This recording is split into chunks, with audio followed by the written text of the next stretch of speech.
Bonjour à tous.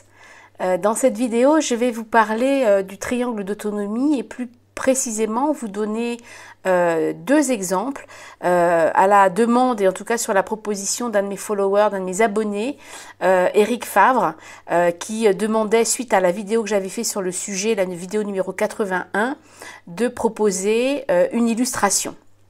Et c'est ce que je me propose de faire donc dans cette vidéo. Et je vais vous proposer même deux exemples, un dans la sphère personnelle et un dans la sphère professionnelle. Alors le triangle d'autonomie, qu'on appelle aussi les 3 P, en fait est une modélisation pour comprendre en fait comment on peut accompagner l'autonomie d'une personne, qu'elle soit enfant, adolescent ou adulte. Et cette modélisation nous vient de l'analyse transactionnelle.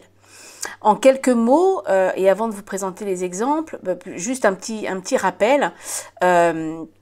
L'autonomie, elle repose en fait sur un savant dosage de protection et de permission, qui sont les 2 P, je dirais le socle en fait sur lequel va permettre de se construire l'autonomie et qu'on appelle en analyse transactionnelle la puissance, qui n'est pas le pouvoir, hein, mais la puissance c'est finalement le moment où on peut donner le meilleur de soi-même, où on peut exprimer le meilleur de soi-même. Donc on a bien protection, permission qui œuvre, je dirais, pour permettre que la puissance s'exprime, et on pourrait dire que puissance c'est aussi l'autonomie.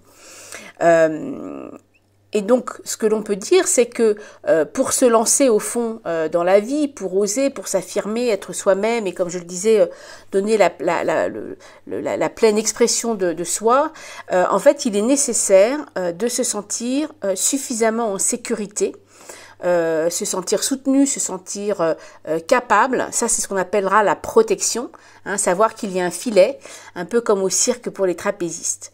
Mais évidemment, je vous disais, c'est un savant dosage qu'il faut arriver à avoir, puisque si la protection est effectivement nécessaire, je dirais que c'est une condition, comme on dit, nécessaire mais pas suffisante, elle ne doit pas non plus être écrasante, au risque là de devenir un rempart, un frein, peut-être un empêchement même, et peut conduire pour le coup à la peur, au stress, voire à l'inhibition de l'action. Donc la protection en tant que telle ne suffit pas, comme je vous l'ai dit, elle est nécessaire mais non suffisante. Elle doit s'accompagner de permission. Protection, permission. La permission, c'est d'être ou de se sentir autorisé, d'être invité, d'être incité finalement à se lancer, à s'élancer, à agir, à relever des défis. On voit, hein, je pense, cette ligne de crête qui consiste donc à trouver voilà ce juste dosage, adapté évidemment à la personne et aux circonstances, pour lui permettre en fait de prendre des initiatives, de s'émanciper pour devenir justement un être responsable, autonome, accompli, on pourrait dire, hein, si on reste sur la notion de puissance. Alors les exemples maintenant, prenons le cas d'un enfant qui aurait quelques années, je sais pas, peut-être 5, 6, non, peut-être un peu plus, allez, 6, 7 ans, à qui vous souhaitez apprendre à traverser la rue seul pour qu'il puisse un jour aller à l'école primaire sans vous. Évidemment, à moins d'être totalement insouciant ou inconscient, vous n'allez pas le laisser et le lâcher seul dans la rue, comme ça, débrouille-toi mon garçon, débrouille-toi ma fille, enfin j'espère en tout cas. Non, vous allez vous y prendre par palier en fait. La protection, ça va être de peut-être lui donner la main, de traverser avec lui, tout en lui expliquant quand et où il faut traverser. Les dangers ne sont pas passés sous silence, ils existent, ils seront énoncés, mais sans dramatisation excessive pour ne pas l'effrayer. Et puis parallèlement, donc ça c'était la protection, parallèlement il est essentiel aussi de donner à cet enfant l'envie de s'affranchir de votre présence, d'avoir envie finalement d'aller à l'école seul, de rendre cela attractif, un peu comme un grand, voilà. Hein. Et ça c'est la permission. Montrer que vous avez confiance en sa capacité à le faire, seul, sans vous à ses côtés. Peut-être que la peur sera là pour vous, si vous avez peur voilà, qu'il lui arrive quelque chose, si vous êtes peut-être même triste à l'idée qu'il puisse à un moment donné vous échapper, s'émanciper, ce qui peut arriver parfois pour les parents quand les enfants grandissent.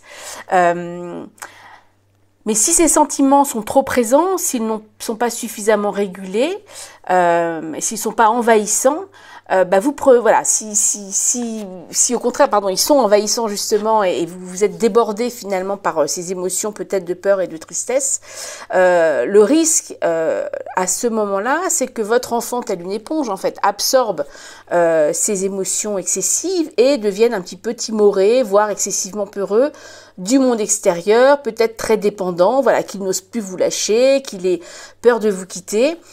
Voire même qu'il développe peut-être une culpabilité qui peut s'avérer même à terme maladive à l'idée de grandir et peut-être de quitter un jour le foyer. Donc c'est important, vous voyez, d'arriver à trouver à la fois ce juste dosage et, on vient de le voir, de réguler suffisamment ses propres émotions pour ne pas les transmettre à l'enfant qui ensuite pourrait justement être en difficulté justement pour accéder à cette autonomie. Donc voilà pour l'exemple personnel, dans la vie personnelle. Alors au travail maintenant, un autre exemple. Imaginons en entreprise, on va dire que voilà, par exemple un manager, il a entre autres pour mission d'accompagner ses collaborateurs vers l'autonomie, ce qui suppose évidemment de créer les conditions pour qu'ils soient compétents, motivés, affranchis de la relation d'autorité et coopératifs.